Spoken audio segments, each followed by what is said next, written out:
महाराज जी, ज्यादा सच्चाई और साफ दिल रखने से जीवन में बहुत मुश्किलें आने लगी हैं। कहाँ की बात कर रहे करते हैं, वो तो अच्छा। नहीं, आज का सत्संग सुना था। आज का सत्संग सुना था। इसमें कोई बैठा है जो सत्संग सुना था? हाँ, तो आज के सत्संग में सुना था प्रारंभ में कि कुछ लोग ऐसी मान्यता मानने हुए हैं कि जो धर्म से चलता है उसको दुख मिलते हैं, जो पाप से चलता है उन्नति को प्राप्त होता है। ऐसा नहीं है। साफ दिल मतलब सत्य पे बोलना, सत्य पे चलना, सत्य आचरण करना। तो दुख किसको हो रहा है? किस बात का दुख हो रहा है? आप बोलिए, क्या दुख हो रहा है? सत्य पे चलने वाला दुख से संबंध रखता है ना, सुख से संबंध रखता है। तो सत्य से संबंध रखता है और सत्य तो आनंदमय है। दुख सुख से परे है आनंद। भगवान का क्या नाम? सच्चिदानंद। तो सत्य तो आनंद से संबंध रखता है, सुख दुख से थोड़ी रखता है। ये कह रहे हैं कि झूठ और जो चालाकी करता है वो तो अपना बात रख के कहीं आगे चला जाता है। इनका भाव शायद ऐसा है, और हम सत्य के मार्ग पे चल रहे हैं, अपनी बात सत्य से प्रकट करते हैं। आगे कहाँ जाता है?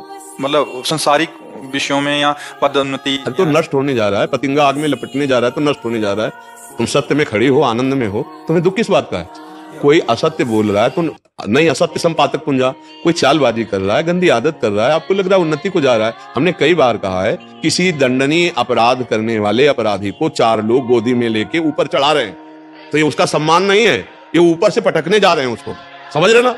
ये बड़ा सम्मान है, 4 लोग गोद में लिए हुए। नहीं, ये उसको ऊपर से पटकने जा रहे हैं। तो जो आपको दिखाई देती है ना पापाचरण करने में उन्नति, वो उनके सुकृत नष्ट हो रहे हैं वर्तमान में, जो पूर्व के हैं, और वर्तमान का जो पापाचरण है वो उनको पटकने ले जा रहा है ऊपर। ऐसा मेटिया मेट करेगा, किसी काम के नहीं रहेंगे। असत्य आचरण और पापाचरण करने वाले कभी ना इस लोक में सुखी पाए गए, न परलोक में सुखी पाए गए। कोई किसी भी नौकरी में रिश्वत लेके पैसा लिया, गाड़ी आ गई, बहुत बड़ा दिख रहा है, ये एक सत्य मार्ग। इसके बाद हाईवे पे एक्सीडेंट हुआ, पूरे परिवार से उसी में जल गए, ये नहीं मानते? चकनाचूर हो गए, ये नहीं मानते?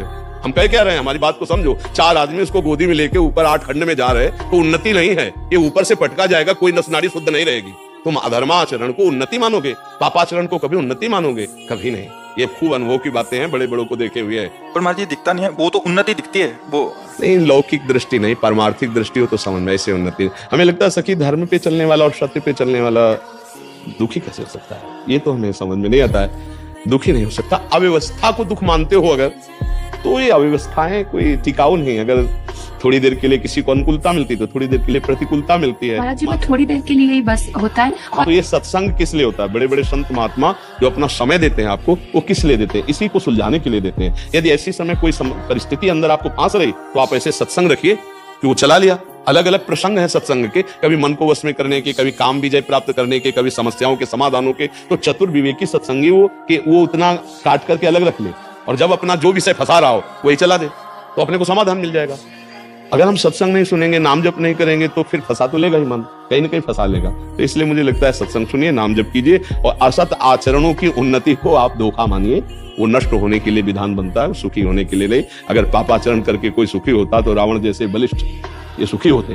तो अधर्माचरण की तरफ जाते हुए मन को जो रोक ले वही विवेकी है, वही मनुष्य है। पशु थोड़ी है, पशु नहीं जानता है। वो तो जैसा भाव आया प्रारब्धानुसार वैसा चल रहा है वैसा। हम प्रारब्ध के अनुसार चलने वाले नहीं हैं, हम विवेक के अनुसार चलने वाले हैं। प्रारब्ध शरीर पर आएगा सुख दुख, लेकिन विवेक के द्वारा हम उसको अब बचाएंगे। ये सुख दुख का कोई खास महत्व नहीं है, स्वाप्निक है, आने जाने वाले हैं।